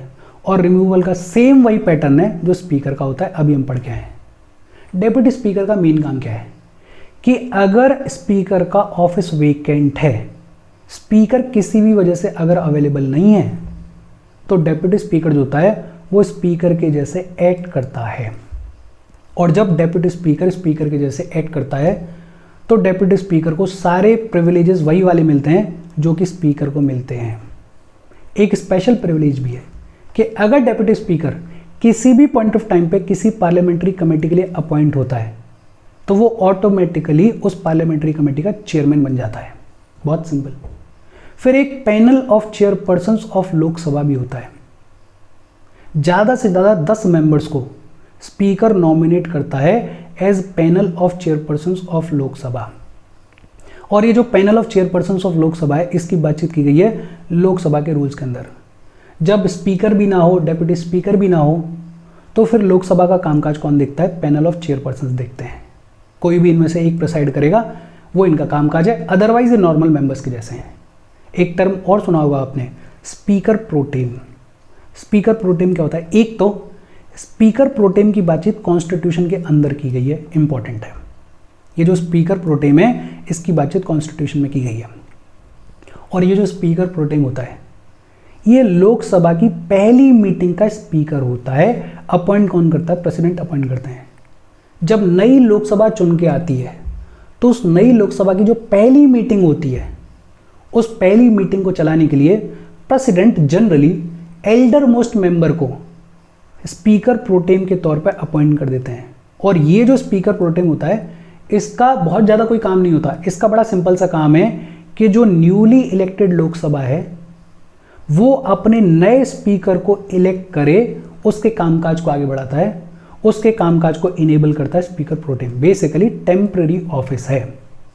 पहली बार लोकसभा की जो मीटिंग होती है उसको प्रेसाइड करने का काम किसका है? स्पीकर प्रोटेम का है। कौन अपॉइंट करता है? प्रेसिडेंट अपॉइंट करते हैं। और इसका काम सिर्फ इतना ही है कि जो नया स्पीकर है उसको इलेक्ट करने के लिए हाउस को इनेबल करना। तो ये टेम्पररी ऑफिस होता है। अच्छा, राज्यसभा के प्रेसाइडिंग ऑफिसर्स की बात करें तो राज्यसभा में चेयरमैन होता है। और ये हमें पता है कि जो भी वाइस प्रेसिडेंट होता है वो एक्स ऑफिशियो चेयरमैन होता है राज्यसभा का। और वाइस प्रेसिडेंट जो होता है वो राज्यसभा का मेंबर नहीं होता है। तो chairman of Rajya Sabha is not the member of Rajya Sabha. जैसे वाइस प्रेसिडेंट को रिमूव किया जाता है, वैसे राज्यसभा के चेयरमैन को रिमूव किया जाता है। बहुत सिंपल है कि अगर कोई इंसान वाइस प्रेसिडेंट नहीं रहेगा तो राज्यसभा का चेयरमैन भी नहीं रहेगा। राज्यसभा का डेप्यूटी चेयरमैन भी होता है। राज्यसभा अपने मेंबर्स में से किसी एक मेंबर को इलेक्ट करती है as a deputy chairman. Deputy chairman को अगर रिजाइन करना है तो किसको रिजाइन करता है? चेयरमैन को रिजाइन करता है। और राज्यसभा का जो डेप्यूटी चेयरमैन है उसको भी रिमूव किया जा सकता है। रिमूव करने का सेम वही प्रोसीजर है जो कि लोकसभा के स्पीकर का होता है। डेप्यूटी चेयरमैन का काम कितना सा है कि अगर किसी भी रीजन की वजह से चेयरमैन का ऑफिस खाली है तो डेप्यूटी चेयरमैन चेयरमैन के तौर पर काम करता है। राज्यसभा में एक panel of vice chairpersons of Rajya Sabha भी होता है। चेयरमैन जो है वो कुछ मेंबर्स को नॉमिनेट करता है इस panel of vice chairpersons of Rajya Sabha में। और इसकी बातचीत की गई है राज्यसभा के रूल्स में। देखो, ये बेहद इजी चीज़ें हैं, इनको थोड़ा सा दिमाग में रखना। पार्लियामेंट के लीडर्स की अगर बात करें तो पार्लियामेंट के अंदर एक तो लीडर ऑफ हाउस होता है। अगर प्राइम मिनिस्टर लोकसभा के मेंबर हैं तो लोकसभा के लीडर ऑफ द हाउस कौन हो जाएंगे? प्राइम मिनिस्टर हो जाएंगे। अगर प्राइम मिनिस्टर लोकसभा के मेंबर नहीं है तो प्राइम मिनिस्टर किसी ऐसे मिनिस्टर को जो कि मेंबर है लोकसभा का, उसको नॉमिनेट कर देते हैं as leader of the house of Lok Sabha. और राज्यसभा के अंदर भी कोई राज्यसभा का ऐसा मेंबर जो कि मिनिस्टर है, उसको प्राइम मिनिस्टर नॉमिनेट कर देते हैं एज राज्यसभा का लीडर ऑफ द हाउस। तो इसमें तो कोई रॉकेट साइंस है ही नहीं। अच्छा, लीडर हाउस के अलावा लीडर ऑफ अपोजिशन भी होता है। और ये जो लीडर ऑफ अपोजिशन होता है इसको स्टैट्यूटरी स्टेटस दिया गया 1977 में। 1977 से पहले तक लीडर ऑफ अपोजिशन को स्टैट्यूटरी स्टेटस नहीं मिला हुआ था। स्टैट्यूटरी स्टेटस कब दिया गया? 1977 में। किस एक्ट के तहत? Salary and allowances of leaders of opposition in parliament act of 1977। Important है एक मावलंकर रूल। मावलंकर रूल क्या कहता है कि जो सिंगल लार्जेस्ट अपोजिशन पार्टी है, एक तो रूलिंग पार्टी होगी, उसके अगेंस्ट में जो सिंगल लार्जेस्ट अपोजिशन पार्टी है, अगर उसको अपना लीडर ऑफ अपोजिशन बनाना है तो उसके पास में कम से कम 10% of the total strength of house होनी चाहिए। मतलब कम से कम उसने 55 सीट्स जीती होंगी, तभी उसके लीडर को लीडर ऑफ अपोजिशन की तरह से रिकॉग्नाइज किया जाएगा। ये कहता है मावलंकर रूल। अगर आपको याद हो तो इससे पिछले वाला जो लोकसभा का सेशन था हमारा, टर्म था हमारा, उसमें कोई भी लीडर ऑफ अपोजिशन नहीं था, बिकॉज जो सिंगल लार्जेस्ट पार्टी थी वो थी कांग्रेस, और कांग्रेस के पास में टोटल 52 सीट्स थी। मतलब 10% of the total strength of house भी नहीं थी, और इसलिए लीडर ऑफ अपोजिशन की तरह से रिकॉग्नाइज नहीं किया गया था। अब उनके पास में 98-99 सीट्स हैं, तो Rahul Gandhi leader of opposition हैं। तो ये मावलंकर रूल को दिमाग में रखना। एक और इंपॉर्टेंट चीज कि जो लीडर ऑफ द हाउस है और ये जो लीडर ऑफ द अपोजिशन है, इन दोनों के ऑफिस की बातचीत कॉन्स्टिट्यूशन में नहीं की गई है। कहाँ की गई है? रूल्स ऑफ हाउस में की गई है। ये छोटी छोटी चीजें ट्रिक कर जाती हैं। Leader of the house, leader of the opposition, दोनों का ऑफिस कॉन्स्टिट्यूशन में इसका जिक्र नहीं है। जिक्र कहां पर है? रूल्स ऑफ द हाउस में इसका जिक्र है। इसके अलावा विप होता है। ये जो विप का ऑफिस है, इसको कहीं भी मेंशन नहीं किया गया है, ना कॉन्स्टिट्यूशन में मेंशन किया गया है, ना रूल्स ऑफ हाउस में मेंशन किया गया है, कहीं पे भी मेंशन नहीं किया गया है इस विप के ऑफिस को। ये जो विप होता है, ये सर्व करता है as assistant floor leader. Basically हर एक पॉलिटिकल पार्टी अपने एक मेंबर को हाउस में विप के तौर पे अपॉइंट करती है, और ये जो विप होता है, इसका काम होता है पार्टी किस तरीके से फंक्शन करेगी फ्लोर पे, मेंबर्स किस तरीके से वोट डालेंगे, किसी पॉलिसी पे पॉलिटिकल पार्टी के मेंबर्स का स्टैंड क्या रहने वाला है, वो सारा कामकाज किसका है? विप का होता है। आपने सुना होगा। ये भी बहुत ईजी चीज़ है। इसमें एक मावलंकर रूल इंपॉर्टेंट है प्रीलिम्स के पॉइंट ऑफ व्यू से, और एक ये कि office of leader of house और लीडर ऑफ अपोजिशन, इन दोनों को कॉन्स्टिट्यूशन में मेंशन नहीं किया गया। कहाँ किया गया है? रूल्स ऑफ हाउस में मेंशन किया गया है। फिर बात आती है पार्लियामेंट के सेशंस के बारे में। एक टर्म है समनिंग। पार्लियामेंट का जो सेशन है उसको समन कौन करता है? प्रेसिडेंट समन करते हैं। और दो सेशंस के बीच में मैक्सिमम गैप कितना हो सकता है? 6 महीने का हो सकता है, ज़्यादा से ज़्यादा। समन करने का काम किसका है? प्रेसिडेंट का है। एडजॉर्नमेंट आपने सुना होगा। एडजॉर्नमेंट का मतलब क्या होता है कि जो हाउस की कोई पर्टिकुलर सिटिंग होती है, उस सिटिंग को एक स्पेसिफाइड टाइम पीरियड के लिए सस्पेंड कर दिया गया है। एक पर्टिकुलर सिटिंग को, हाउस की एक पर्टिकुलर सिटिंग को एक स्पेसिफाइड टाइम पीरियड के लिए सस्पेंड कर दिया गया है, और सस्पेंड करता कौन है? प्रिसाइडिंग ऑफिसर करते हैं। प्रिसाइडिंग ऑफिसर ने बोल दिया कि यार 2 घंटे बाद हम मिलेंगे या 2 दिन बाद हम मिलेंगे, तो इसको बुलाया जाता है एडजॉर्नमेंट। एक होता है adjournment sine die. Adjournment sine die क्या होता है कि हाउस की जो सिटिंग है उसको इनडेफिनेट पीरियड के लिए टर्मिनेट कर दिया गया है।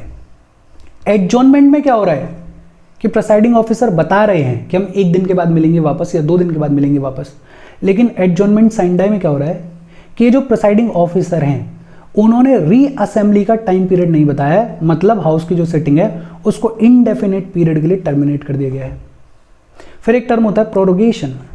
प्रोरोगेशन बेसिकली पूरे के पूरे सेशन को एंड कर देता है।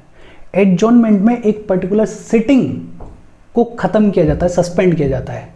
एडजॉर्नमेंट साइन डाई में भी एक सिटिंग को ही टर्मिनेट किया जाता है, लेकिन इनडेफिनेट पीरियड के लिए। प्रोरोगेशन के थ्रू पूरा का पूरा सेशन एंड कर दिया जाता है, और प्रोरोगेशन करने का काम किसका है? प्रेसिडेंट का काम है। ध्यान देना, एडजॉर्नमेंट कौन करता है? प्रिसाइडिंग ऑफिसर करता है। प्रोरोगेशन कौन करता है? प्रेसिडेंट करता है। अच्छा, जब प्रोरोगेशन किया जाता है, जब सेशन को एंड किया जाता है, तो जितने भी बिल्स होते हैं, जितना भी अदर बिजनेस पेंडिंग होता है, उसके ऊपर कोई फर्क नहीं पड़ता है। लेकिन हाँ, जितने भी पेंडिंग नोटिसेस होते हैं वो लैप्स हो जाते हैं, सिवाय उन नोटिसेस के जो कि किसी बिल को इंट्रोड्यूस करने के लिए लाए गए होते हैं। उनके अलावा जितने भी पेंडिंग नोटिसेस होते हैं वो सब लैप्स हो जाते हैं प्रोरोगेशन में। तो ये 2-3 चीज़ें याद रखना कि एडजॉर्नमेंट कौन करता है? प्रिसाइडिंग ऑफिसर करता है। एडजॉर्नमेंट साइन डाई भी कौन करता है? प्रिसाइडिंग ऑफिसर करता है। लेकिन इसमें जो सिटिंग है उसको इनडेफिनेट पीरियड के लिए टर्मिनेट कर दिया जाता है। प्रोरोगेशन कौन करता है? प्रेसिडेंट करता है।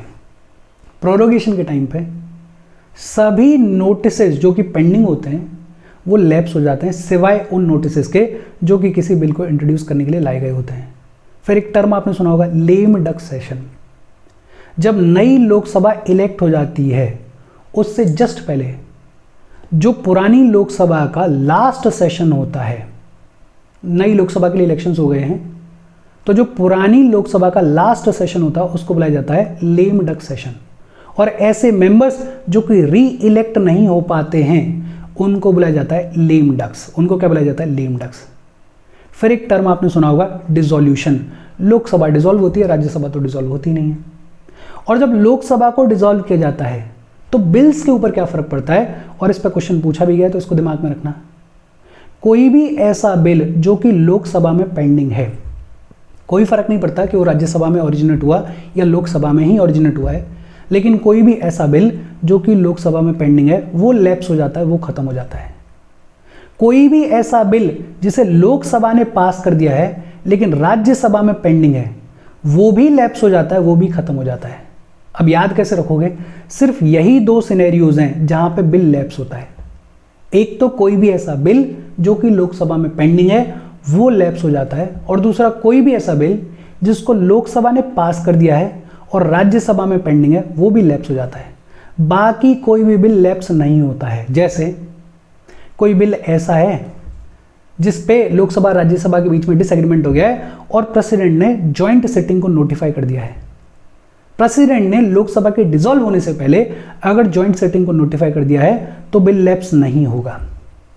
कोई ऐसा बिल है जो कि राज्यसभा में पेंडिंग है और लोकसभा ने उसको पास नहीं किया है, नॉट पास्ड बाय लोकसभा, तो वो भी लैप्स नहीं होगा। ध्यान देना, ये जो सेकंड पॉइंट है इसमें क्या कहा गया है कि लोकसभा ने बिल को पास कर दिया है लेकिन राज्यसभा में पेंडिंग है, वो लैप्स हो जाता है, वो खत्म हो जाता है।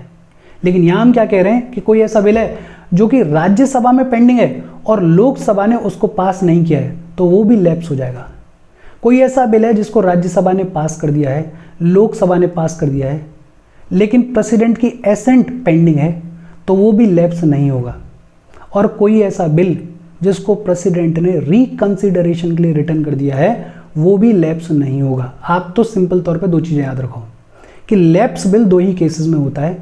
एक तो कोई भी ऐसा बिल जो कि लोकसभा में पेंडिंग है, और दूसरा कोई भी ऐसा बिल जिसको लोकसभा ने पास कर दिया है और राज्यसभा में पेंडिंग है।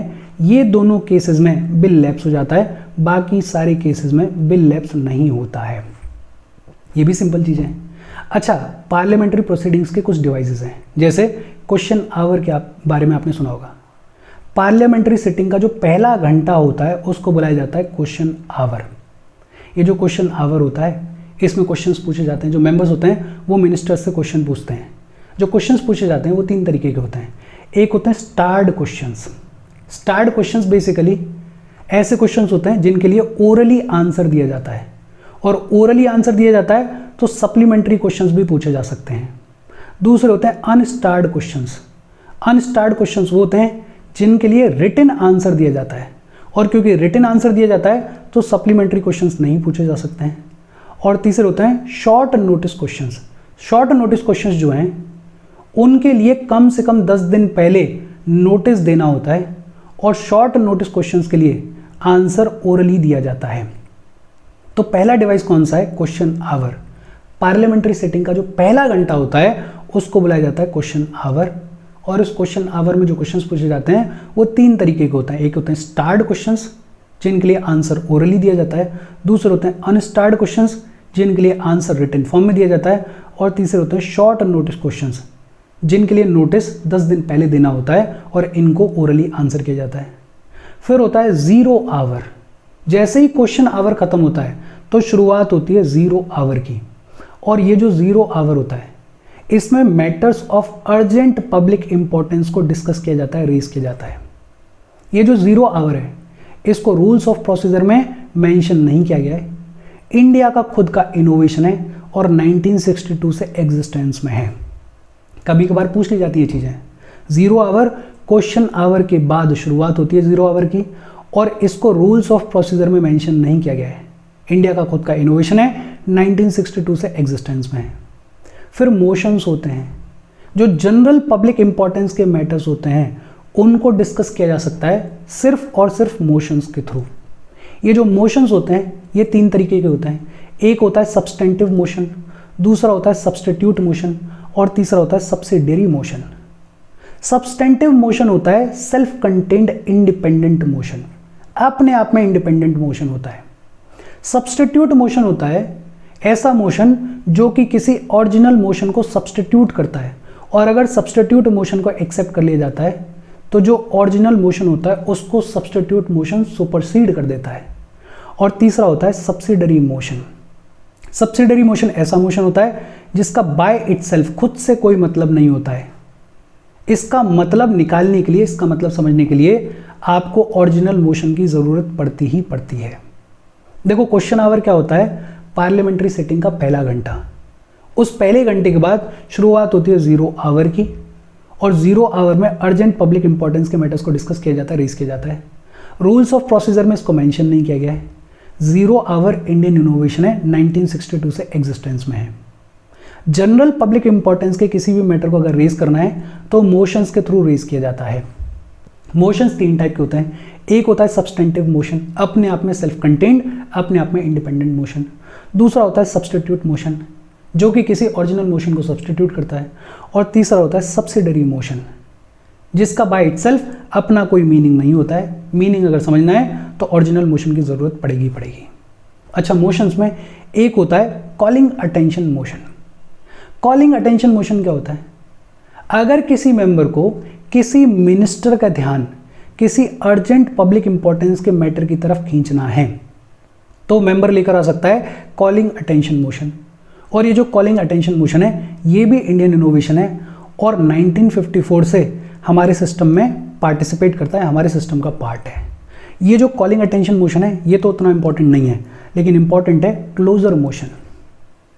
जब कोई मैटर डिस्कस किया गया, उस मैटर के ऊपर जब डिबेट हो गई, डिस्कशन हो गई, तो उस डिबेट को खत्म करने के लिए, कट शॉर्ट करने के लिए मूव किया जाता है क्लोजर मोशन।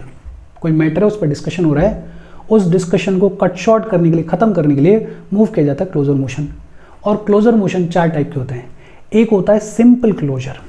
कोई ऐसा मैटर है जिस पर सफिशिएंट डिस्कशन हो गया है, डिबेट हो गई है, बातचीत हो गई है, अब उस बातचीत को खत्म करने के लिए, डिस्कशन को खत्म करने के लिए कौन सा मोशन लाया जाएगा, सिंपल क्लोजर मोशन लाया जाएगा।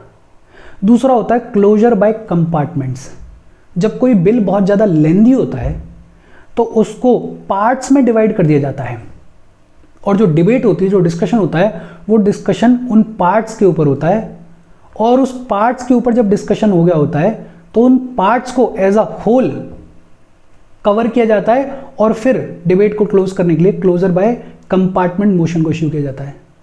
तीसरा होता है कंगारू क्लोजर। कंगारू क्लोजर क्या होता है, जब कोई ऐसा मैटर है जिसके सिर्फ इंपॉर्टेंट क्लॉजेस को डिबेट किया गया है, डिस्कस किया गया है, और उन्हीं इंपॉर्टेंट मैटर्स के ऊपर वोट किया गया है। मतलब कोई ऐसा मैटर है जिसमें बहुत सारी चीज़ें हैं, लेकिन पार्लियामेंट को ऐसा लग रहा है कि इसमें से इंपॉर्टेंट कुछ ही चीज़ें जिनके ऊपर डिबेट होनी चाहिए, डिस्कशन होनी चाहिए, उनको डिबेट कर लिया गया, उन पर डिस्कशन कर लिया गया और उन्हीं पे वोट किया जाता है, और पास हुआ तो पास मान लिया जाता है पूरे मैटर को, उसको बोलते हैं कंगारू क्लोजर। और लास्ट होता है ग्लिटिन क्लॉज। ग्लिटिन क्लोजर क्या होता है, ग्लिटिन क्लोजर बेसिकली कोई ऐसा मैटर है जो कि अभी तक डिस्कस नहीं किया गया है पूरे तरीके से, लेकिन टाइम की कमी की वजह से जो अनडिस्कस्ड पार्ट है उसको डिस्कस्ड पार्ट के साथ में वोट के लिए रख दिया गया है। तो वांट ऑफ टाइम की वजह से ये जो क्लोजर किया गया इसको बोलते हैं ग्लिटिन क्लोजर। बहुत सिंपल।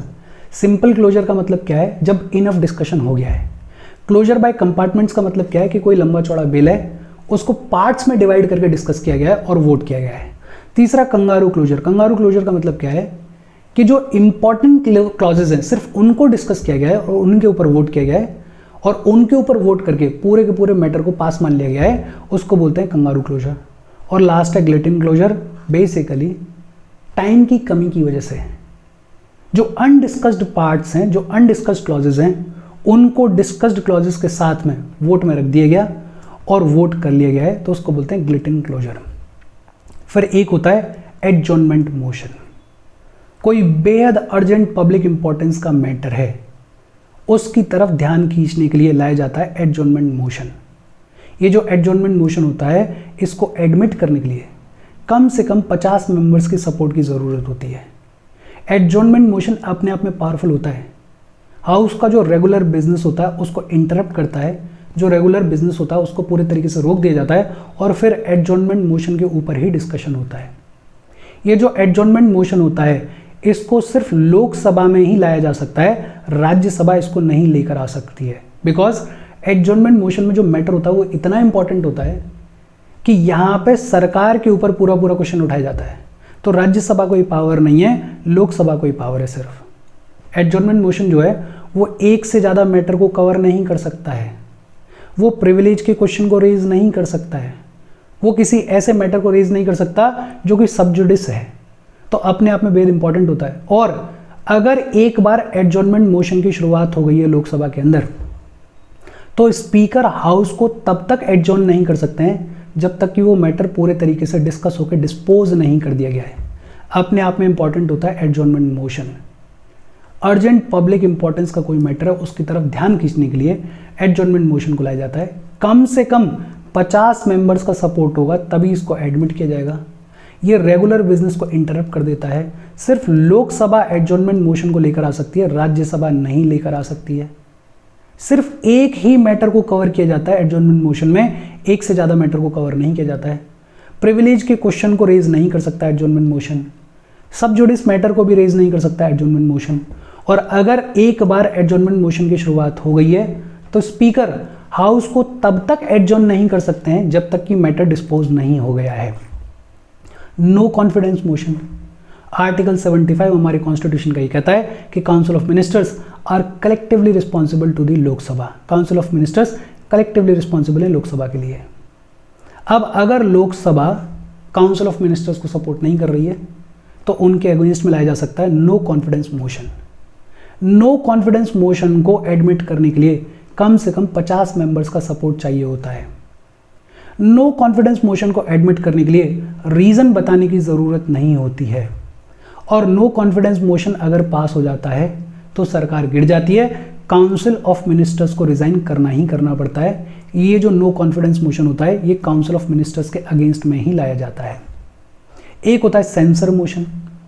सेंसर मोशन को लाने के लिए आपको रीजन बताने की जरूरत होती है। ये जो सेंसर मोशन होता है ये इंडिविजुअल मिनिस्टर के अगेंस्ट में लाया जा सकता है, ग्रुप ऑफ मिनिस्टर्स के अगेंस्ट में लाया जा सकता है, पूरी की पूरी काउंसिल ऑफ मिनिस्टर्स के अगेंस्ट में भी लाया जा सकता है। और अगर सेंसर मोशन पास हो जाता है तो काउंसिल ऑफ मिनिस्टर्स को रिजाइन करने की नेसेसरली ज़रूरत नहीं होती है। नो कॉन्फिडेंस मोशन के केस में काउंसिल ऑफ मिनिस्टर्स को रिजाइन करना ही करना होता है, लेकिन सेंसर मोशन के केस में काउंसिल ऑफ मिनिस्टर्स को रिजाइन करने की ज़रूरत नहीं होती है। यहाँ पे गलत टाइप हो गया तो ध्यान रखना। इसके बीच में कंपैरिजन ध्यान रखना। नो कॉन्फिडेंस मोशन, एक तो जब नो कॉन्फिडेंस मोशन को लाया जाता है तो 50 मेंबर्स का सपोर्ट चाहिए होता है और रीज़न बताने की ज़रूरत नहीं होती है। सेंसर मोशन के केस में आपको रीज़न बताने की ज़रूरत होती है। नो कॉन्फिडेंस मोशन को पूरे के पूरे काउंसिल ऑफ मिनिस्टर्स के अगेंस्ट में ही लाया जाता है। ये जो सेंसर मोशन होता है इसको इंडिविजुअल मिनिस्टर या ग्रुप ऑफ मिनिस्टर्स या पूरे के पूरे काउंसिल ऑफ मिनिस्टर्स के अगेंस्ट कैसे भी लाया जा सकता है। नो कॉन्फिडेंस मोशन अगर पास हो गया तो काउंसिल ऑफ मिनिस्टर्स को रिजाइन करना ही करना होता है, लेकिन सेंसर मोशन अगर पास होगा तो ज़रूरी नहीं है कि काउंसिल ऑफ मिनिस्टर्स को रिजाइन करना पड़े। फिर एक होता है motion of thanks. General elections के बाद जो पहला सेशन होता है और हर एक फाइनेंशियल ईयर का जो पहला सेशन होता है उसको प्रेसिडेंट एड्रेस करते हैं। जनरल इलेक्शन के बाद पहला सेशन और फाइनेंशियल ईयर का पहला सेशन उसको प्रेसिडेंट एड्रेस करते हैं। प्रेसिडेंट बेसिकली बताते हैं कि सरकार की पॉलिसीज़ क्या रहने वाली हैं। और ये जो मोशन ऑफ थैंक्स है ये पास होना ही होना चाहिए। अगर ये पास नहीं हो रहा है तो इसका मतलब क्या है कि सरकार में लोकसभा का भरोसा नहीं है, विच मीन्स कि सरकार गिराई जाए। तो ये जो मोशन ऑफ थैंक्स है it must also be passed. फिर एक रेजोल्यूशंस होते हैं। रेजोल्यूशन क्या होता है? It is a self content independent proposal. Self content independent proposal होता है रेजोल्यूशन। रेजोल्यूशन की हम बात करें उससे पहले रेजोल्यूशन और मोशन के बीच में डिफरेंस देख लेते हैं। देखो, जितने भी रेजोल्यूशंस होते हैं वो सब्सटेंटिव मोशन होते हैं। जितने भी रेजोल्यूशंस होते हैं वो सब्सटेंटिव मोशन होते हैं, लेकिन ज़रूरी नहीं है कि सारे मोशंस सब्सटेंटिव मोशन हो। अभी हमने पढ़ा है सब्सटेंटिव मोशन होता है, सब्स्टिट्यूट मोशन होता है, सब्सिडरी मोशन होता है। तो ज़रूरी नहीं है कि सारे मोशन सब्सटेंटिव मोशन हो, लेकिन सारे रेजोल्यूशंस जो होते हैं वो सब्सटेंटिव मोशन होते हैं। कोई भी रेजोल्यूशन अगर लाया गया है तो उसके ऊपर वोट करवाना ही करवाना पड़ता है, लेकिन सभी मोशंस के ऊपर वोट करवाना पड़े ये ज़रूरी नहीं है। तो आपको रेजोल्यूशन और मोशंस के बीच में डिफरेंस समझ में आया होगा। अच्छा, ये जो रेजोल्यूशन होते हैं ये 3 टाइप के होते हैं। कौन कौन से? एक होता है private member resolution. Private member resolution को कोई प्राइवेट मेंबर लेके आता है। प्राइवेट रेजोल्यूशन को कोई प्राइवेट मेंबर लेके आता है, और ये जो प्राइवेट मेंबर रेजोल्यूशन होता है इसको सिर्फ फ्राइडेज को डिस्कस किया जाता है, और वो भी आफ्टरनून सिटिंग में। दूसरा होता है गवर्नमेंट रेजोल्यूशन। गवर्नमेंट रेजोल्यूशन कोई मिनिस्टर लेके आता है, और ये गवर्नमेंट की पॉलिसीज़ को, गवर्नमेंट के स्टैंड को रिफ्लेक्ट करते हैं, इंपॉर्टेंट होते हैं। तो गवर्नमेंट रेजोल्यूशंस को मंडे से लेकर थर्सडे तक डिस्कस किया जाता है। और तीसरे होते हैं स्टैट्यूटरी रेजोल्यूशन। ये जो स्टैट्यूटरी रेजोल्यूशंस होते हैं इनको प्राइवेट मेंबर भी लेकर आ सकता है, इनको कोई मिनिस्टर भी लेकर आ सकता है। बहुत सिंपल। रेजोल्यूशंस 3 टाइप के होते हैं, एक प्राइवेट मेंबर रेजोल्यूशन, दूसरा गवर्नमेंट रेजोल्यूशन, और तीसरा स्टैट्यूटरी रेजोल्यूशन। फिर एक टर्म होता है पॉइंट ऑफ ऑर्डर। अगर किसी मेंबर को ऐसा लग रहा है कि हाउस की फंक्शनिंग में जो नॉर्मल रूल्स ऑफ प्रोसीजर हैं उनको फॉलो नहीं किया जा रहा है, तो मेंबर रेज कर सकता है पॉइंट ऑफ ऑर्डर को। फिर एक शॉर्ट ड्यूरेशन डिस्कशन होता है जिसको 2 आवर डिस्कशन भी बुलाया जाता है। बेसिकली इस शॉर्ट ड्यूरेशन डिस्कशन में 2 घंटे से ज़्यादा का डिस्कशन नहीं हो सकता है। तो ये कुछ और टर्म्स हैं जो कि किताबों में दिए होते हैं, जिनके बारे में बातचीत होती है। तो ये सारी चीज़ें आपको पता होनी चाहिए। देखो, बहुत बेसिक सिंपल सी बातचीत है। अगर आप ट्रू सेंस में रिवीजन के पॉइंट ऑफ व्यू से आए हो तो ये सारी चीज़ें आपको समझ में आ रही होंगी, आपके दिमाग में घूम रही होंगी कि ये चीज़ यहाँ पे पढ़ी थी, ये चीज़ यहाँ पे पढ़ी थी। तो रिवीजन तो आप अच्छे से कर रहे होगे। अगर आप डिटेल में पढ़ के नहीं आए हो, पहले रिवाइज नहीं किया है आपने ढंग से, तो फिर हो सकता है चीज़ें जगह जगह पे आपको टूटी टूटी लग रही हों। फिर इसके बाद बात आती है कि पार्लियामेंट के अंदर लेजिस्लेटिव प्रोसीजर क्या होता है।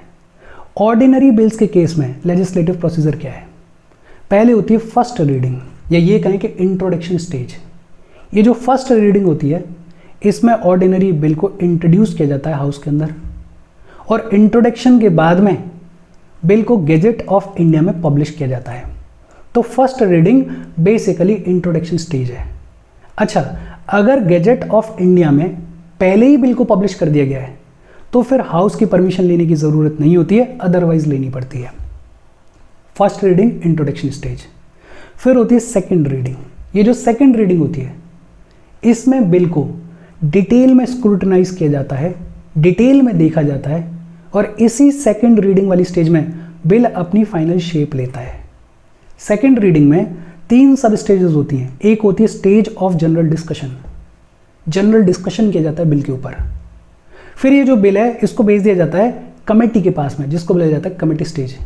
जो कमेटी है वो डिटेल में लाइन बाय लाइन इस बिल को पढ़ेगी, इसकी कमियां देखेगी, इसकी अच्छाइयां देखेगी। और फिर तीसरी होती है कंसीडरेशन स्टेज। ये जो कमेटी है ये वापस से बिल को भेज देगी हाउस के पास में, और हाउस फिर एक बार फिर से डिस्कशन करेगा ढंग से इसके ऊपर। फिर होती है थर्ड रीडिंग। ये जो थर्ड रीडिंग होती है इसमें या तो बिल को एक्सेप्ट किया जाता है या रिजेक्ट किया जाता है। थर्ड रीडिंग के दौरान अमेंडमेंट्स को अलाउ नहीं किया जाता है। अमेंडमेंट्स जितने होने होते हैं वो सेकेंड रीडिंग में हो जाते हैं। अच्छा, ये जो फर्स्ट हाउस है उसमें 3 रीडिंग्स हुई, फिर बिल को भेज दिया जाता है सेकेंड हाउस के पास में। अब सेकेंड हाउस के पास में ऑप्शंस क्या है कि एक तो सेकेंड हाउस बिल को जैसा भेजा गया है वैसा ही एक्सेप्ट कर ले, तब तो कोई दिक्कत वाली बात है नहीं। दूसरा, सेकेंड हाउस क्या कर सकता है, बिल को पूरे तरीके से रिजेक्ट कर सकता है। तीसरा, सेकेंड हाउस क्या कर सकता है कि बिल के ऊपर कोई एक्शन ही ना ले और 6 महीने तक बिल को पटक के रखे। अगर सेकेंड हाउस ने पूरे तरीके से बिल को रिजेक्ट कर दिया है, या सेकेंड हाउस ने 6 महीने तक बिल के ऊपर कोई एक्शन नहीं लिया है, या फिर सेकेंड हाउस ने बिल में कुछ अमेंडमेंट्स दिए, कुछ अमेंडमेंट सजेस्ट किए, लेकिन फर्स्ट हाउस ने उन अमेंडमेंट्स को रिजेक्ट कर दिया, तो डेडलॉक वाली सिचुएशन आ जाती है। और जब डेडलॉक वाली सिचुएशन आ जाती है तो प्रेसिडेंट बुलाते हैं जॉइंट सिटिंग। इन सब के बारे में डिटेल में हमने पढ़ा हुआ है। और जब सेकेंड हाउस से बिल क्लियर हो जाता है तो फिर बिल को भेज दिया जाता है प्रेसिडेंट की एसेंट के लिए। प्रेसिडेंट अपनी एसेंट दे सकते हैं, प्रेसिडेंट अपनी एसेंट को विदहोल्ड कर सकते हैं, प्रेसिडेंट बिल को रिकंसिडरेशन के लिए रिटर्न भी कर सकते हैं। ये सिंपल सी बातचीत है ऑर्डिनरी बिल के बारे में। फिर एक होता है मनी बिल, और मनी बिल की बात की गई है आर्टिकल 110 में। अगर कभी क्वेश्चन खड़ा होगा कि कोई बिल मनी बिल है या नहीं है, तो डिसाइड कौन करता है, स्पीकर डिसाइड करता है, और स्पीकर का जो डिसीजन होता है वो फाइनल होता है। स्पीकर का जो डिसीजन है उसको क्वेश्चन नहीं किया जा सकता किसी भी कोर्ट में, पार्लियामेंट में या प्रेसिडेंट के सामने। तो कोई बिल मनी बिल है या नहीं है वो कौन डिसाइड करता है, स्पीकर डिसाइड करता है।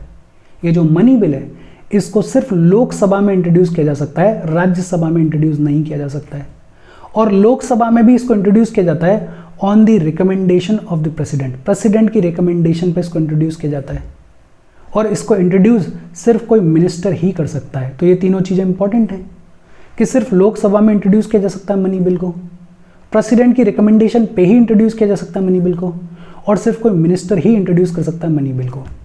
राज्यसभा के पास में कोई भी पावर नहीं होती है मनी बिल के कॉन्टेक्स्ट में। राज्यसभा ज़्यादा से ज़्यादा क्या कर सकती है कि 14 दिन तक मनी बिल को होल्ड कर सकती है, अदरवाइज राज्यसभा कुछ नहीं कर सकती है। 14 दिन तक अगर राज्यसभा कोई एक्शन नहीं लेगी तो ऑटोमेटिकली ये मान लिया जाएगा कि राज्यसभा ने मनी बिल को पास कर दिया है। और फिर अल्टीमेटली ये जो मनी बिल है इसको प्रेसिडेंट के पास में भेजा जाता है। प्रेसिडेंट अपनी एसेंट दे सकते हैं या अपनी एसेंट को विदहोल्ड कर सकते हैं, लेकिन मनी बिल को रिकंसिडरेशन के लिए नहीं भेज सकते हैं। प्रेसिडेंट आमतौर पर अपनी एसेंट दे देते हैं बिकॉज मनी बिल को उन्हीं की रिकमेंडेशन पर इंट्रोड्यूस किया जाता है।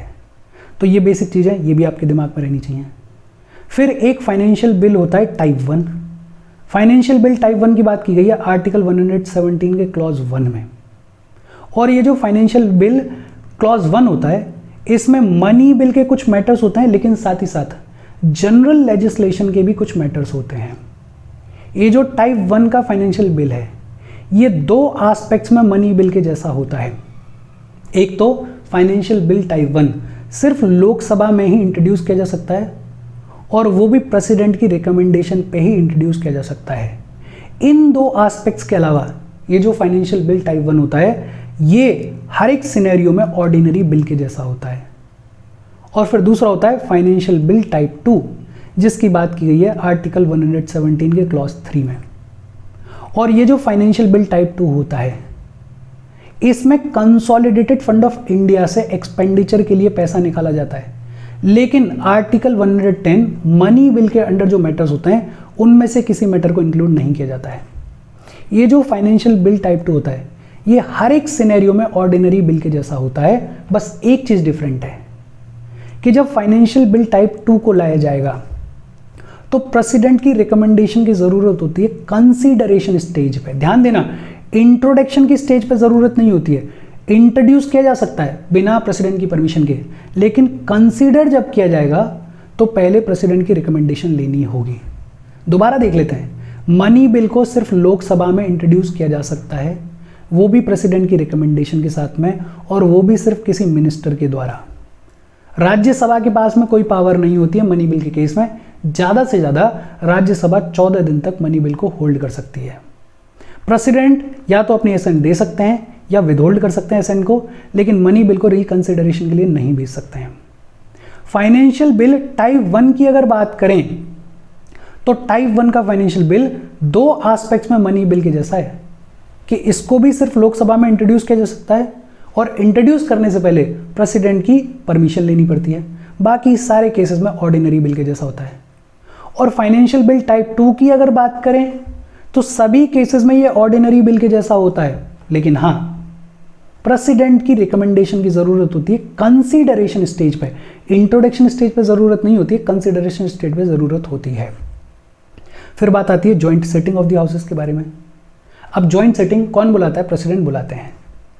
ऑर्डिनरी बिल्स के केसेस में और फाइनेंशियल बिल्स के केसेस में ही ज्वाइंट सेटिंग को बुलाया जा सकता है। मनी बिल के केस में नहीं बुलाया जा सकता है, और कॉन्स्टिट्यूशनल बिल के केस में ज्वाइंट सेटिंग को नहीं बुलाया जा सकता है। एक चीज़ तो याद रखना। और ज्वाइंट सेटिंग बुलाई कब जाती है प्रेसिडेंट के द्वारा? जब डेडलॉक वाली सिचुएशन होती है। डेडलॉक कब हो सकता है? जब दूसरे हाउस के द्वारा बिल को पूरे तरीके से रिजेक्ट कर दिया गया है, या जब दूसरा हाउस 6 महीने तक बिल पे कोई कामकाज करने को तैयार ही नहीं है, कोई एक्शन ले नहीं रहा है, या तब जब दूसरे हाउस ने जो अमेंडमेंट्स रिकमेंड किए हैं उन अमेंडमेंट्स को पहला हाउस पूरे तरीके से रिजेक्ट कर दे, तो डेडलॉक वाली सिचुएशन हो जाती है। और जब डेडलॉक वाली सिचुएशन होती है तो प्रेसिडेंट बुलाते हैं ज्वाइंट सेटिंग को। सिर्फ ऑर्डिनरी बिल्स के केसेस में और फाइनेंशियल बिल्स के केसेस में ज्वाइंट सेटिंग बुलाई जा सकती है। ये जो ज्वाइंट सेटिंग होती है इसको प्रेसाइड कौन करता है? स्पीकर प्रेसाइड करता है। अगर स्पीकर अवेलेबल नहीं है तो डेप्यूटी स्पीकर प्रेसाइड करते हैं। अगर डेप्यूटी स्पीकर भी अवेलेबल नहीं है तो deputy chairman of Rajya Sabha preside करते हैं। इंपॉर्टेंट क्या है कि राज्यसभा के जो चेयरमैन होते हैं वो ज्वाइंट सेटिंग को प्रेसाइड नहीं कर सकते हैं। ये प्रीलिम्स के पॉइंट ऑफ व्यू से इंपॉर्टेंट है। और ये जो जॉइंट सेटिंग होती है उसके लिए कोरम कितना चाहिए होता है, 1/10 of the total number of members of both houses. Both houses में जो टोटल नंबर ऑफ मेंबर्स हैं उसका 1/10 is the quorum required for the joint sitting. अब तक 3 बार जॉइंट सेटिंग को बुलाया गया है। एक तो डाउरी प्रोहिबिशन बिल ऑफ 1960 के लिए, दूसरा banking service commission repeal bill of 1977 के लिए, और तीसरा प्रिवेंशन ऑफ टेररिज्म बिल 2002 के लिए। जॉइंट सेटिंग को अब तक हमारे कंट्री में 3 बार बुलाया गया है। डाउरी प्रोहिबिशन बिल 1960 के लिए, banking service commission repeal bill 1977 के लिए, और प्रिवेंशन ऑफ टेररिज्म बिल 2002 के लिए। बहुत सिंपल सी बातचीत है, होपफुली आपको समझ में आई होगी। फिर बात आती है बजट के बारे में। बजट की बात की गई है आर्टिकल 112 में। इंपॉर्टेंट क्या है कि ये जो टर्म है बजट, इसको कॉन्स्टिट्यूशन में कहीं भी मेंशन नहीं किया गया है। टर्म यूज किया गया है एनुअल फाइनेंशियल स्टेटमेंट। आम भाषा में हम बजट बोल देते हैं, लेकिन कॉन्स्टिट्यूशन ने बजट टर्म को यूज नहीं किया है। कॉन्स्टिट्यूशन ने टर्म यूज किया है एनुअल फाइनेंशियल स्टेटमेंट। अब बजट के इनेक्टमेंट की स्टेजेस की बात करें तो पहले तो बजट को प्रेजेंट किया जाता है, फिर बजट के ऊपर जनरल डिस्कशन होता है, फिर डिपार्टमेंटल कमिटीज जो कि 24 हैं वो स्क्रूटनाइज करती हैं बजट को, फिर वोटिंग होती है डिमांड फॉर ग्रांट्स के ऊपर, फिर एप्रोप्रिएशन बिल को पास किया जाता है और एप्रोप्रिएशन बिल में अमेंडमेंट्स नहीं किए जा सकते हैं, और फाइनली फाइनेंशियल बिल को पास किया जाता है और फाइनेंशियल बिल में अमेंडमेंट्स किए जा सकते हैं। अब डिटेल में तो और बहुत सारी चीज़ें हैं इसमें। डिटेल में अगर आप देखोगे तो लक्ष्मीकांत वाली प्लेलिस्ट है, वहाँ पे जाके डिटेल में देख सकते हो। लेकिन प्रीलिम्स के पॉइंट ऑफ व्यू से मोटा मोटा अगर देखें तो एक तो डिमांड फॉर ग्रांट्स, ये इंपॉर्टेंट है। दूसरा एप्रोप्रिएशन बिल में अमेंडमेंट्स नहीं किए जा सकते हैं, फाइनेंशियल बिल में अमेंडमेंट्स किए जा सकते हैं। डिमांड फॉर ग्रांट्स की अगर बात करें तो डिमांड फॉर ग्रांट्स के ऊपर जो पैसा मांगा जाता है वेरियस डिपार्टमेंट्स के द्वारा, मिनिस्ट्रीज के द्वारा, उन डिमांड फॉर ग्रांट्स के ऊपर सिर्फ लोकसभा वोटिंग करती है, राज्यसभा का कोई अधिकार नहीं होता है, और सिर्फ वोटेबल पार्ट के ऊपर वोट किया जाता है। कंसोलिडेटेड फंड ऑफ इंडिया के ऊपर जो एक्सपेंडिचर चार्ज होता है उस पर वोट नहीं किया जाता है। चार्ज एक्सपेंडिचर को सिर्फ डिस्कस किया जाता है। तो चार्ज एक्सपेंडिचर के ऊपर वोट नहीं किया जाता है, सिर्फ वोटेबल पार्ट के ऊपर वोट किया जाता है। और दूसरा, ये जो डिमांड फॉर ग्रांट्स हैं इनके ऊपर वोटिंग सिर्फ लोकसभा करती है, राज्यसभा नहीं करती है। अच्छा, डिमांड फॉर ग्रांट्स की जब बात होती है तो डिमांड जितना भी की गई है ग्रांट, उसको मोशन लाके रिड्यूस भी किया जा सकता है, और मोशन 2-3 तरीके के लाए जा सकते हैं। एक होता है पॉलिसी कट मोशन। बेसिकली जितना पैसा, जितना ग्रांट डिमांड किया गया है उसमें सिंबॉलिक तौर पे 1 रुपया कम कर दिया जाता है, 1 रुपये से रिड्यूस कर दिया जाता है। बेसिकली ये जो पॉलिसी कट मोशन है ये दिखाता है कि जो मेंबर्स हैं वो डिसअप्रूव करते हैं इस पॉलिसी को, वो सहमत नहीं है इस पॉलिसी से, लेकिन आप पैसा दे रहे हैं, तो 1 रुपये से रिड्यूस कर दिया जाता है डिमांड को दिखाने के लिए। फिर होती है इकोनॉमी कट मोशन। ये जो इकोनॉमी कट मोशन होता है इसमें जो डिमांड है उसको एक स्पेसिफाइड अमाउंट से रिड्यूस कर दिया जाता है। बेसिकली जहां पैसा बचाया जा सकता है वहां पे पैसा बचाया जाता है इस इकोनॉमी कट मोशन के थ्रू। और तीसरा, token cut motion. Token cut motion में जो डिमांड है उसको 100 रुपये से रिड्यूस कर दिया जाता है, 100 रुपये से अमाउंट को रिड्यूस कर दिया जाता है। बेसिकली ये भी एक तरीके से ग्रीवेंस दिखाता है। ये दिखाता है कि जो मेंबर्स हैं वो सरकार की रिस्पॉन्सिबिलिटी के प्रति थोड़ा सा कुछ ग्रीवेंस रखते हैं, थोड़ी सी कुछ शिकायत रखते हैं। तो पॉलिसी कट मोशन 1 रुपये से डिमांड को कम कर दिया जाता है, रिड्यूस कर दिया जाता है। Economy cut motion specified amount से जो डिमांड है उसको रिड्यूस कर दिया जाता है। और टोकन कट मोशन 100 रुपये से अमाउंट को रिड्यूस कर दिया जाता है। अच्छा, एक चीज़ और, अगर आप लक्ष्मीकांत वगैरह में देखोगे तो यहाँ पे और बहुत सारी चीज़ें हैं इस पूरे बजट वाले सेक्शन में। इनफैक्ट अदर ग्रांट्स की भी बातचीत की गई है। वो सारी बात हमने डिटेल में की हुई है, डिटेल में ही पढ़ी जाती है। यहाँ हम रिवीजन कर रहे हैं, तो अगर आपको डिटेल में पढ़नी है तो लक्ष्मीकांत वाली प्लेलिस्ट देख लो, वहाँ पे आपको डिटेल में मिल जाएगी। और अगर आपको पहले से पता है तो सिर्फ प्रीलिम्स के पॉइंट ऑफ व्यू से इतनी चीज़ों को रिवाइज करो फिलहाल के लिए। फिर इसके बाद बात आती है पार्लियामेंट्री प्रिविलेजेस के बारे में। पार्लियामेंट्री प्रिविलेजेस के सोर्स क्या हैं? कॉन्स्टिट्यूशनल प्रोविजंस हैं, कुछ पार्लियामेंट के लॉज हैं, रूल्स ऑफ बोथ हाउसेस की वजह से भी कुछ पार्लियामेंट्री प्रिविलेजेस मिले हुए हैं। इसके अलावा कुछ पार्लियामेंट्री कन्वेंशंस हैं और कुछ जुडिशियल इंटरप्रिटेशंस हैं। तो ये सोर्सेज हैं पार्लियामेंट्री प्रिविलेजेस के। अच्छा, पार्लियामेंट्री प्रिविलेजेस की जब बात होती है तो कुछ कलेक्टिव प्रिविलेजेस होते हैं जो कि सभी मेंबर्स के द्वारा एंजॉय किए जाते हैं, और कुछ इंडिविजुअल प्रिविलेजेस होते हैं। कलेक्टिव प्रिविलेजेस की अगर बात करें तो हाउस को ये राइट होता है कि वो अपनी रिपोर्ट्स को पब्लिश कर सकता है, अपनी डिबेट्स को पब्लिश कर सकता है, अपनी प्रोसीडिंग्स को पब्लिश कर सकता है। इनफैक्ट हाउस को ये भी राइट होता है कि वो किसी और को प्रोहिबिट भी कर सकता है रिपोर्ट्स को, डिबेट्स को, प्रोसीडिंग्स को पब्लिश करने से। 44th कॉन्स्टिट्यूशनल अमेंडमेंट लाया गया और इसके थ्रू फ्रीडम ऑफ प्रेस को एक बार फिर से रिस्टोर किया गया और कहा गया कि कोई भी पार्लियामेंट की प्रोसीडिंग से रिलेटेड ट्रू रिपोर्ट अगर है तो उसको पब्लिश किया जा सकता है without the prior permission of house. True report को आप पब्लिश कर सकते हो, अदरवाइज पब्लिश नहीं कर सकते हो। हाउस को पावर है कि हाउस सीक्रेट सीटिंग्स को होल्ड कर सकता है, सीक्रेट सीटिंग्स को होल्ड कर सकता है, किसी भी स्ट्रेंजर को एक्सक्लूड कर सकता है अपनी सीटिंग से। अपने हाउस को किस तरीके से कंडक्ट करना है उसके लिए प्रोसीजर भी, उसके लिए रूल्स भी खुद हाउस बना सकता है। हाउस अपने ब्रीच ऑफ प्रिविलेजेस के लिए, अपने कंटेम्प्ट के लिए अपने मेंबर्स को या किसी आउटसाइडर को पनिश भी कर सकता है। हाउस के अंदर किस तरीके से कामकाज हो रहा है उस कामकाज को, उन प्रोसीडिंग्स को कोई भी कोर्ट इंक्वायर नहीं कर सकता है। विद इन दी हाउस किसी भी इंसान को अरेस्ट नहीं किया जाएगा, किसी भी इंसान के अगेंस्ट में कोई भी लीगल प्रोसेस शुरू नहीं की जाएगी without the permission of the presiding officer. और अगर हाउस का कोई मेंबर अरेस्ट होता है, डिटेन किया जाता है, कन्विक्ट किया जाता है, इम्प्रिजन किया जाता है या किसी मेंबर को रिलीज किया जाता है तो इमीडिएटली हाउस को इंफॉर्मेशन प्रोवाइड की जाएगी। ये सब कलेक्टिव प्रिविलेजेस हैं। ज़्यादा इंपॉर्टेंट है इंडिविजुअल प्रिविलेजेस, कि जब पार्लियामेंट सेशन में होता है तब पार्लियामेंट के सेशन शुरू होने से 40 दिन पहले तक और 40 दिन बाद तक मेंबर को अरेस्ट नहीं किया जा सकता किसी भी सिविल केस में। क्रिमिनल केसेस में किया जा सकता है, लेकिन सिविल केसेस में पार्लियामेंट जब सेशन में है तब उससे 40 दिन पहले तक और सेशन के खत्म होने के 40 दिन बाद तक मेंबर को अरेस्ट नहीं किया जा सकता है। फ्रीडम ऑफ स्पीच होता है इन पार्लियामेंट। हाउस के फ्लोर पे किसी मेंबर ने क्या कहा, किस तरीके से वोट दिया, उसको किसी कोर्ट में क्वेश्चन नहीं किया जा सकता है। और जब पार्लियामेंट सेशन में है तो किसी भी मेंबर को जूरी सर्विसेज से भी एग्जम्पशन दिया जाता है। और इसके साथ आज की हमारी बातचीत, पार्लियामेंट का हमारा रिवीजन खत्म हो गया। और ध्यान रखना कि ये सेशन रिवीजन के पॉइंट ऑफ व्यू से था। डिटेल में अगर आपको पढ़ना है तो आपको जाना पड़ेगा लक्ष्मीकांत की प्लेलिस्ट में, वहाँ पे सारी चीज़ें line by line in detail आपको मिलेंगी। कोई डाउट हो कमेंट करके पूछ लेना। Thank you very much.